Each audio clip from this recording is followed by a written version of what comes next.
Here is everything Trump did this week. Number 1, he supposedly got Israel and Hamas to agree to a ceasefire deal. Okay, so this is all part of Trump's 20-point Gaza peace deal that he released last month, and phase 1 of this deal has already begun. Step 1 of this peace deal is a full ceasefire in Gaza. This began at 5 a.m. on Friday and has not been broken yet. And when this ceasefire started, it began a 72-hour timer for both Israel and Hamas to exchange their hostages. Hamas needs to give up the 20 living Israeli hostages that they still hold, and Israel needs to give up the 250 prisoners and 1,700 detainees that they hold. If this hostage exchange is to happen, it needs to be completed by 5 a.m. on Monday, 2 hours before this video goes live. And if it does happen, then aid will finally be allowed to enter Gaza because, Israel has been stopping. If the exchange doesn't happen, then the whole deal's off and we go back to killing a bunch of innocent people. Everything hinges on this hostage exchange on Monday, especially phase 2 of Trump's peace deal, which is infinitely more complicated. So 2 hours before this video goes up, you're gonna know whether there's gonna be any chance of lasting peace. And if it does happen, I can promise you it's not because Trump is some masterful negotiator that somehow understands both sides better than anyone else in the world.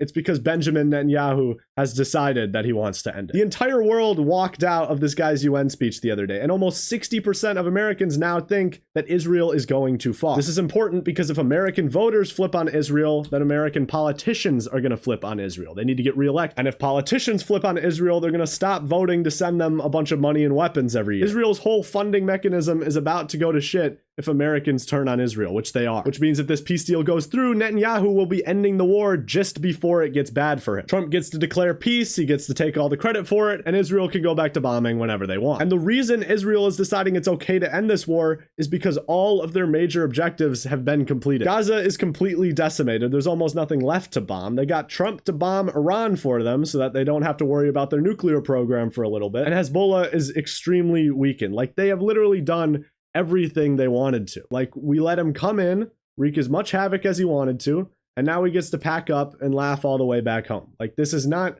some crazy victory that Trump has achieved. This is Netanyahu saying, yeah, we have everything we need. Thank you very much, USA. This peace deal is really not a victory in my book, so sorry if I'm not treating it as one. Number 2, Trump started his mass layoffs using the government shutdown as an excuse. These workers come from a ton of different places. He cut 1,400 jobs from the US Treasury, 1,100 jobs from HHS, almost 500 from education, 450 from the Department of Housing and Urban Development, 187 from the Department of Energy, and almost 200 from the Department of Homeland Security. And remember, this shutdown is all because Democrats and Republicans can't come to an agreement on what to do with these Obamacare subsidies. These subsidies are expiring in 2026, and if we let them expire, people on Obamacare's drug prices will double on average, and neither party can agree on whether we should renew them or let them expire, meaning we have a shutdown. And Trump is, of course, using this shutdown to punish people. He said that these cuts were in direct response to the government shutdown, and he even said publicly that they were Democrat-oriented. Like, he's not hiding what he's doing anymore. No president has ever used a shutdown where a ton of federal workers are getting fired and furloughed, and important programs are being underfunded for his own political gain before. Well, at least before now. Number 3, he announced 100% tariffs on China in addition to whatever he has on right now. He, of course, posted about this on Truth Social first, God's chosen social media platform, and he said that there will be 100% tariffs on China starting November 1st. This, of course, led to a stock market crash, which was the worst we've seen since Trump crashed the stock market the last time. And this is all in response to a decision made by China to restrict the exports of rare earth minerals. Rare earth minerals are extremely important. They're used in a ton of expensive stuff like electric vehicles, fighter jets. You know, America loves fighter jets. And China has become the absolute goat on producing and refining these rare earth metals. There's literally nowhere else on the globe you can go to get them in super high amounts. So Trump's goal with these 100% tariffs is to get China to remove these export restrictions. But unfortunately, this is a really shitty strategy. Tariffs are almost never a good way to settle disputes like this. They raise prices for consumers, they alienate our trade partners, they ruin our reputation around the globe. Like, there are better ways to accomplish this goal. If Trump really wanted to get these export restrictions together, he should bring together all of our allies so that they can put collective pressure on China. But he can't do that anymore because he's already put tariffs on all of them too, which pushes them further away and makes them lean more and more on China. If I piss off all of my friends and then ask them for something, they're not going to give it to me, leaving America all alone to figure out this problem of how the hell they're going to get these export restrictions lifted. And it is probably going to come at your expense if these tariffs hold for any reasonable amount of time. Number 4, he made an agreement with Qatar to allow them to build a military base on American soil. I'm going to say it right now. This is weird as hell. So Trump has announced that Qatar is going to be building and using a new military base in Idaho. They say they're going to be training Qatar soldiers to fly American F-15s there. which isn't actually that weird. The US actually hosts foreign militaries in the US quite often. This is usually to train NATO members to use American equipment. But there's two things here. One, Qatar is not in NATO. And two, we don't let those nations build the bases themselves. But not only are we letting them build their own base on American soil, we have also signed a pact with them to defend them in the event of any attack. Like, this is an insane alliance Trump is forming with Qatar right now. So why would Trump want to form such a close alliance with Qatar? Why are they sleeping in each other's beds right now? The answer might actually be quite simple, because remember, back in May, they gifted him a goddamn private jet. It's going to be retrofitted and used as Air Force One while Trump is president. And after he leaves the White House, it is literally just going to be donated to him directly, meaning it's not even a gift to the US, it's a gift to Donald John Trump. This is why Trump loves Qatar so much, because they're spoiling the hell out of it. Anyone who's nice to Trump or gives him gifts or says he's an incredible leader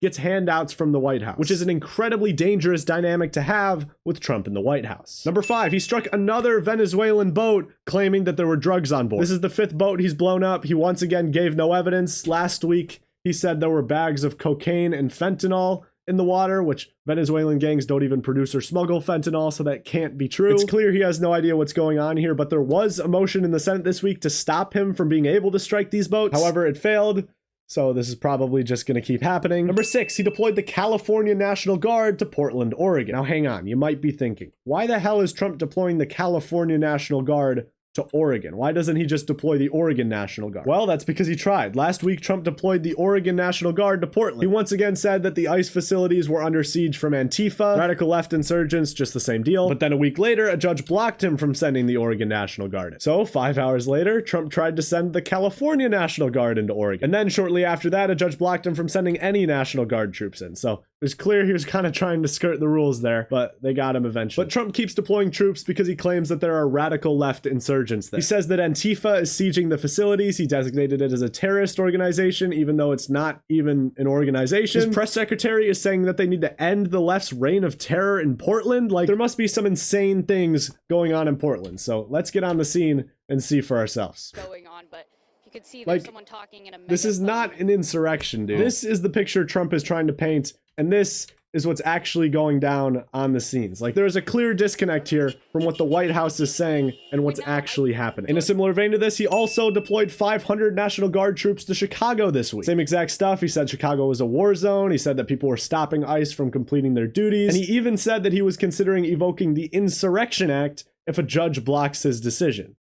This is bad. The Insurrection Act is an 1807 law that says that Donald Trump can use the military to perform law enforcement duties. It's really important to know that the National Guard troops this guy is deploying right now aren't doing as much as they could be. They're usually just standing around or breaking up protests. They are not allowed to carry out arrests. But under the Insurrection Act of 1807, they would be able to actually start arresting people. Not only that, but they could also be used to arrest migrants for Trump's deportation efforts as well, which would make things a whole lot worse. The Insurrection Act is an insane escalation, and it would genuinely be super dangerous to have the military going into cities in the United States and arresting anyone they please. And we've already made it clear that there is no insurrection going on in these cities. Like, there's no case to be made here that the Insurrection Act of 1807 is necessary to break this up. Number 8, he announced the date for his White House UFC fight that he's hosting. It's going to be held right outside the White House. They're going to have to tear up the entire South Lawn to host it. Definitely the type of thing we should be focusing on right now. This is a good use of time. Number 9, he asked a bunch of social media influencers for help identifying Antifa members to go after. He held this really weird meeting in the Oval Office with a bunch of conservative influencers where they just kind of went around in a circle and talked about how hard their lives are. There's obviously no discussion of left-wing violence or anything. It was strictly violence against conservatives. So I'm just going to leave this graph here.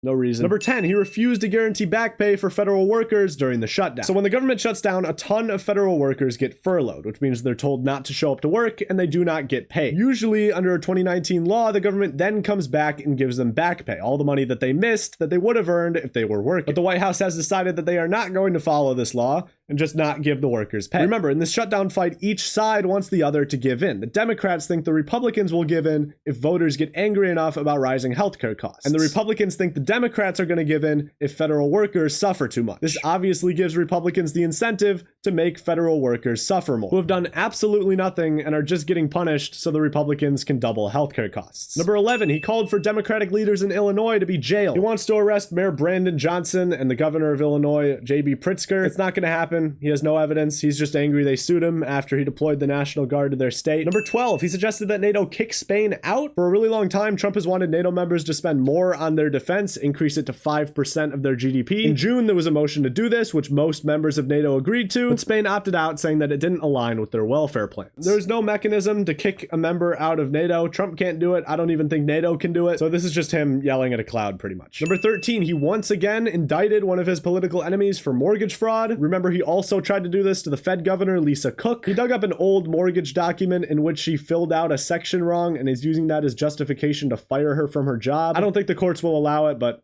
we'll just have to see. And finally, he lost the Nobel Peace Prize after campaigning for it extremely hard. It was instead given to Maria Machado from Venezuela, who, funnily enough, dedicated it to Trump. Probably threatened to airstrike her boat or something. There were not a lot of court verdicts for Trump this week, only 2. First, a judge blocked him from sending the California National Guard to Oregon. We already talked about this. And then another judge temporarily blocked him from sending the Illinois National Guard to Chicago. In other news, Japan is slated to elect its first female prime minister, named Sanai Takaichi. Woke is clearly still thriving around the globe. A South Carolina judge's house burned down. She was receiving a ton of death threats and had criticized the Trump administration before, but police have found no evidence so far that it was intentional. And finally, MIT has rejected Trump's funding proposal that would force the university to adopt certain policies. They are the first to do so. All right, now for our trackers. Inflation is at 2.9%, well above what it should be. Unemployment is at 4.3%, that's still pretty healthy. Egg prices are at $3.59, still pretty high. Gas prices are at $3.30, still pretty high. And Trump has so far spent $91 million of taxpayer money playing golf in his term. This is more than twice as much what Obama spent at this time during his presidency, and more than Biden spent during his entire presidency. That is another week of Trump tracking done.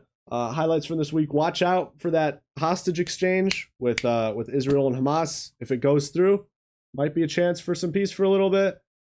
If it doesn't, or it gets delayed, things are going to get rockier. Thank you all for watching. Thank you for your support. Tune in next week and read the news. Don't just watch these videos, because there's a lot of stuff that I can't talk about in them.